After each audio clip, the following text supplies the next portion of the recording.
अस्सलाम वालेकुम व्यूवर्स, मैं उम्मीद करती हूँ आप सब खैरियत से होंगे। अल्लाह ताला आप लोगों को अपने हिफ्ज़ ईमान में रखे, आमीन सुम्मा आमीन। तो व्यूवर्स, आज का मेरा टॉपिक है कि अपनी घर की लड़कियों को, अपनी बेटियों को या बच्चों को काम कैसे सिखाएं। तो मैं चाहती हूँ कि जितने काम मेरी बेटी को आते ना, उतने ही मेरे बेटे को भी आते हों, ताकि कल को कभी मेरी तबीयत भी ख़राब हो जाए तो ये वो काम से में मेरी हेल्प कर ले। इसलिए मैं इसको भी साथ साथ लड़के को भी वही काम बताती जाती हूँ, ताकि इसको भी सारे काम आने चाहिए। सारे तो नहीं, लेकिन ज़रूरी जो नेसेसरी हैं, जैसे किचन के दो चार काम हैं, वो उसको आने चाहिए। इवन जब मैं नान चने मंगवाती हूँ ना, तो मेरी कोशिश होती है कि सुबहान सर्व करे, तो फिर मैं उससे पहले कहती हूँ दस्तरखान बिछा दो। और ये डेली का मेरा काम है। जैसे मैं डिनर बना लेती हूँ या लंच बना लेती हूँ ना, तो मैं उसको कहती हूँ पानी फ्रिज से जग लेकर आओ, तो वो रखो, ग्लास रखो, दस्तरखान बिछाओ। हालांकि वो कभी बोल भी रहा होता है, मम्मा आप मारूशे को कहें, मुझे क्यों कहती हैं। तो मैं कहती हूँ थोड़े थोड़े काम आपको भी आने चाहिए, सर्व करना एटलीस्ट तो आना चाहिए ना। कभी कभी मैं नान चने बाज़ार से मंगवा लेती हूँ, तो फिर मैं सुबहान को ही स्पेशल कहती हूँ कि आप ही प्लेट में डालें और सर्व करें, क्योंकि मारूशे ये काम सीख चुकी है। तो मारूशे का जो है ना, वो थोड़ा सा डिफरेंट काम होते हैं। मतलब कि मारूशे को मैं कहती हूँ कि तुम बर्तन वॉश कर लो। अब ये नहीं कि मैं हैवी किस्म के यूटेंसिल्स जैसे पॉट वगैरह दे देती हूँ, नहीं।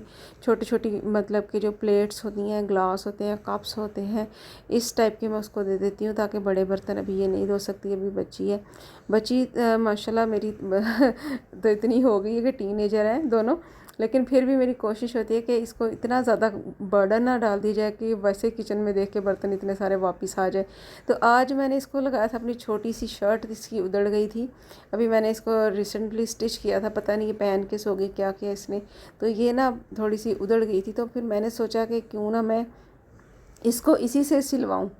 तो मैंने इसको कहा कि इसको सियो, तो इसको तो सुई के में धागा भी डालना नहीं आ रहा था। तो फिर मैंने कहा कि आप सुई में धागा डालने की कोशिश करें। फिर इसने खैर धागा डाल दिया, मैंने गिरा, इसको लगा दी। तो फिर मैंने इसे सिखाया भी कि नेक्स्ट टाइम जब भी सुई में धागा डालो, सबसे पहले काम है फ़ौरन उसको गिरा लगाओ, और उसके बाद उसको सीना शुरू करो। कोई भी उधड़ा हुआ बच्चे का है घर में, नहीं भी मतलब माँ नहीं भी सी सकती, तो बच्चे को इतना तो आना चाहिए ना। एटलीस्ट कल को इन्होंने अगले घर जाना है, तो उधर जाके अगर हस्बैंड का ही बटन टूट जाता है, उसकी शर्ट ही फट जाती है, तो क्या कहेगी मुझे नहीं आता। तो वो कहेंगे ये इसने तरबियत की हुई है कि बेटी को इतना भी नहीं सिखाया कि बटन कैसे लगाते हैं, थोड़ा सा स्टिच कैसे करते हैं। लेकिन मेरी कोशिश है कि मुझे काफ़ी सारी सिलाई आती है, तो मेरी कोशिश है कि मैं अपनी बेटी को भी सिखाऊंगी। लेकिन ये मैट्रिक एग्ज़ाम जब इसके हो जाएंगे, फ्री होगी 2-3 महीने बाद, देन मैं इसको 2-3 महीने मतलब के होंगे, तो उसमें मैं इसको फुली स्टिचिंग सिखाऊंगी, इतनी कि अपना ट्राउज़र और शर्ट सी सके, लॉन के कपड़े तो सी सके ना, एटलीस्ट फैंसी नहीं और फंक्शन वाले नहीं तो घर वाले तो सी पाए ना। तो इसी तरह से मैं डेली तो इसको इतना काम नहीं देती, लेकिन ये है कि डेली का एक काम मैं इसको ज़रूर दे देती हूँ। जिस दिन इसकी छुट्टी हो उस दिन इससे 2 काम भी करवाती हूँ। तो जैसे मतलब संडे आ जाता है, तो संडे को मेरी कोशिश होती है मैं कहती हूँ मारूशे आटा गूंद लो, तो मारूशे करती है नखरे, क्योंकि इंटरनेट का दौर है, बच्चे सोशल मीडिया पे ज़्यादा होते हैं, घर में कम होते हैं। मतलब कि हर वक्त मोबाइलों में, लैपटॉप्स में घुसे होते हैं, तो इनको बहुत मुश्किल है काम भी करवाना। तो फिर मैंने ना कभी कभी तो मैं यकीन जाने बहाना लगा देती हूँ, मारूश मेरी हेल्प कर दो, मेरी कमर में बहुत दर्द हो रही है, आज मुझे आटा गूंद दो या पेड़े बना दो। तो इस तरह संडे मैंने ना ऐसे ही बहाना किया, मैंने कहा मरूश मेरे से तो उठा ही नहीं जा रहा, आज तुम मुझे आटा गूंद दो। तो इसने देखा कि मम्मा लेटी हुई है, तो फिर शायद इसको लगा कि मैं ही पेड़े भी बनाऊं। जब मैं बाहर आई किचन में, तो माशाल्लाह इसने पेड़े भी बनाए हुए थे और आगे रोटियां बना रही थी। रोटियां तो इतनी अच्छी नहीं बनी थी, बट इसने फ़र्स्ट टाइम रोटियां बनानी शुरू की, तो मुझे था कि इसे आता है थोड़ा थोड़ा। मतलब कि ऐसे था कि बचपन में जब ये छोटी थी ना, तो तब भी मेरे साथ बेलना चलाती होती थी, इसको आगे मैं खड़ा कर लेती थी, नीचे पीढ़ी रखती थी, पीढ़ी के ऊपर ये खड़ी हो जाती थी, तो फिर ऐसे ऐसे ये बेलना मेरे साथ मेरे हाथों से ही चलाती थी। तो इसको ये थोड़ा सा आइडिया था, तो कभी कभार इससे मैं फिर करवा लेती थी। तो इसी तरह से मैं इससे बर्तन भी धुलवा लेती हूँ, थोड़े थोड़े, ज़्यादा नहीं धुलवाती कि सिर्फ बर्तन पड़े। जैसे अब नाश्ता किया, सिर्फ छोटे छोटे बर्तन थे, इससे मैंने कहा कि अपना पहले अपने ट्रे वॉश करना है, उसके बाद बर्तन धोने हैं, फिर इनको जगह पे रखना है।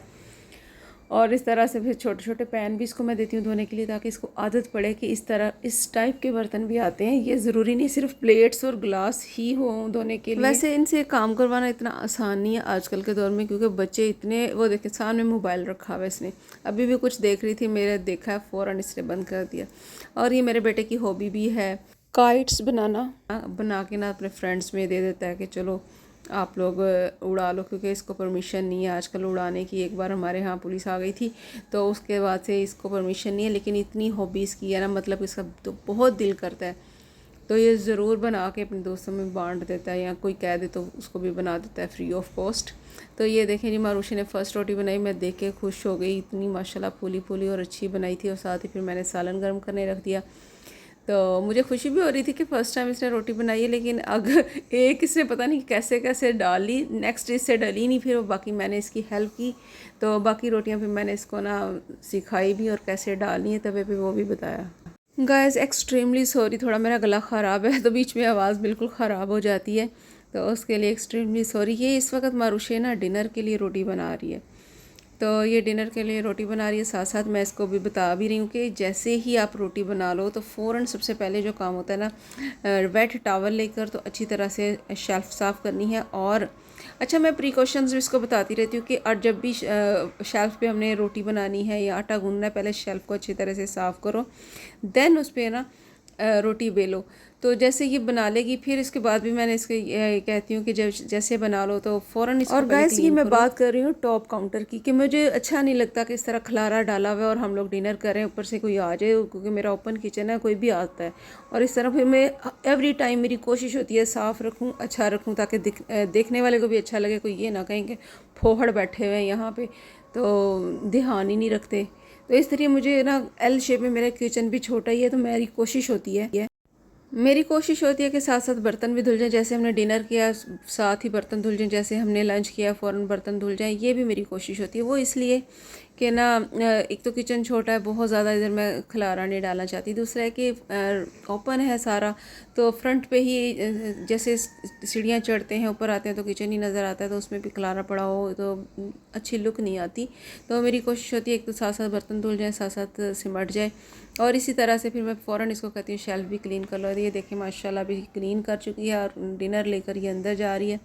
तो उसके बाद गाइस, ये मेरा अगर आपने स्किप करना है तो स्किप कर दीजिए, क्योंकि मैंने बनाया था दलीम, जिसको कुछ लोग हलीम भी कहते हैं। ये सारा मैंने एक एक कप ले लिया था, और इसमें हाफ़ कप मैंने राइस लिए थे, और बाकी सारी दालें, दाल मूंग मसूर चना दाल, और इसमें जौ का दलिया था, दूसरा दलिया था। ये सारी मिक्स करके ना 7-8 दालें, तो तकरीबन ये 1 kg बन जाती थी। और इनको मैंने सारे को भिगो के अच्छी तरह रख दिया। वैसे तो कहते हैं जौ को भी साबुत और गंदम को भी साबुत डालना चाहिए, लेकिन इतना मैंने लंबा चौड़ा प्रोसेस नहीं करना था, क्योंकि मैंने क्विक बनानी थी। तो इसलिए मैं एक्चुअली, ये बहुत पुरानी वीडियो पड़ी हुई थी मेरे पास, 10 मुहर्रम को ना मैं ख़ुद से बनाती हूँ। एक तो कहते हैं बरकत होती है सारा साल, जो भी 10 मुहर्रम को 9 मुहर्रम को बांटे ना, उसकी बरकत सारा साल रहती है। तो दूसरा ये था कि मुझे बनाना इसलिए भी होता है, यकीन जाने मैं सारा सारा दिन वेट करती रहती हूँ कि कहीं से कोई देखी हलीम आ जाए तो मैं खा लूँ, बट मुझे कहीं से नहीं आती, ना मोहल्ले से ना कहीं और से, और बाहर भी अक्सर मैं नहीं निकलती कि कहीं से कोई बांट रहा हो तो मुझे मिल जाए। लेकिन मेरा दिल करता है हलीम खाने को, तो मैं चम्मचों से फिर भर भर के खाती, तो उसके लिए फिर मैं कोशिश करती हूँ कि मैं 10 मुहर्रम को खुद से ही बना लूँ। तो ये सारी दालें मैंने तकरीबन आधा पौना घंटा भिगोई थी, बहुत ज़्यादा नहीं भिगोई थी। और साथ ही मैंने इनको, जैसे मैंने इनको आधा घंटा भिगोया ना, उसके बाद फ़ौरन मैंने साथ ही तड़का बना लिया, प्याज ब्राउन किया, और उसको जो है ना कुकर में मैंने सारी दालें डाली। और सिर्फ मैंने एक दाल देखी थी चने की कि इसको कितना टाइम चाहिए, तो मैंने उसको 7 मिनट्स लगाया था कुकर, क्योंकि मुझे पता था मैंने ग्राइंड करना है तो वो बिल्कुल पतली वो ना हो जाए, बहुत ज़्यादा गल ना जाए। तो मैंने हल्का सा उसको गलाया था, मतलब कि 7 मिनट मैंने उसको टोटल कुकर चलाया था। उसके बाद सारी चीज़ों को ग्राइंड कर लिया मैंने इस तरह ग्राइंडर में, और बहुत ज़्यादा ग्राइंड नहीं किया, जस्ट एक एक झटका दिया, और वो सारी चीज़ें ग्राइंड हो गई ज़बरदस्त किस्म की। और चिकन को मैंने केजी, अगर से दालें सारी 1 किलो थी ना, तो 1 kg ही मेरे पास चिकन भी था। ये लहसुन अदरक का पेस्ट मैंने ग्राइंड करके इसमें डाल दिया है, और दालें मैंने बॉईल करके डाल दी। और ये चिकन तकरीबन 1 किलो था, इसको भी मैंने इसमें अंदर पका लिया अच्छे से। और इसमें मैंने ये हलीम मसाला यूज़ किया था, और 1 टेबल स्पून मैंने इसमें रेड चिली पाउडर, और 1 टेबल स्पून ही मैंने इसमें हल्दी भी ऐड की थी, क्योंकि मुझे कलर चाहिए था बहुत ही अच्छे किस्म का। ये 2 चीज़ें हो गई। गरम मसाला भी मैंने एंड पे डाला था, क्योंकि ये मेरी हलीम जो थी ना थोड़ा सा क्वांटिटी में ज़्यादा थी, जो कि डब्बे के ऊपर लिखी थी, इसलिए मैंने कुछ घर के मसाले भी इसमें ऐड किए थे। तो उसके बाद मैंने ज़बरदस्त किस्म का इसको भूना, जैसे ये गल गया अच्छी तरह से, देन इसको छोटे छोटे पीसेस में किया। और जो दाल ग्राइंड की हुई थी ना मैंने हलीम की, ये सारा कुछ मिक्सचर जो था इसमें मैंने ऐड कर दिया। इसकी डिटेल वीडियो मेरे चैनल पे पड़ी हुई है, अगर आपको वो चाहिए होगी तो वो भी देख लीजिएगा। वो इससे भी ज़बरदस्त, क्योंकि उसमें मैंने घरेलू एक मसाला बनाया बहुत ही ज़बरदस्त का हलीम का, तो वो ना आउटस्टैंडिंग था, आउटस्टैंडिंग कि जिसने भी वो वाली हलीम खाई थी ना, तो सब ने उस वक्त तारीफ़ की थी मेरी काफ़ी। तो ये भी नॉट बैड। इसको मैंने 4-5 प्लेट्स में डाल दिया था, क्योंकि मुझे थोड़े घरों में भी भेजना था, मोहल्ले में। तो इस तरह से ही मेरी माशाल्लाह बहुत ही ज़बरदस्त ये भी हलीम रेडी हो गई। तो उसके बाद मैंने पिया कहवा, क्योंकि बहुत भर भर के हलीम खाई थी, तो फिर कहवा पीना तो बनता था। ये मैंने ग्रीन टी, सब्ज़ इलायची, दालचीनी और सब्ज़ इलायची का कहवा बनाया था। आई होप कि आपको ये वीडियो अच्छी लगी होगी। वीडियो अच्छी लगी तो वीडियो को लाइक कीजिएगा, चैनल को सब्सक्राइब कीजिएगा। न्यू वीडियो आने तक के लिए अल्लाह हाफिज़, टेक केयर, बाय बाय।